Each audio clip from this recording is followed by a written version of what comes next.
వాడు అల్లరి చేస్తాడు, చేసిన వస్తువులు పాడు చేస్తాడు, చెయ్యాలి. అది పిల్లాడి లక్షణం. అది అవి చేయట్లేదంటే డాక్టర్కి చూపించాలి.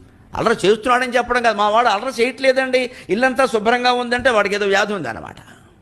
పిల్లాడు పిల్లాడిలాగే ఉండాలి. ఈ మాత్రం హింట్ ఇస్తే చాలు చెలరేగిపోతారు.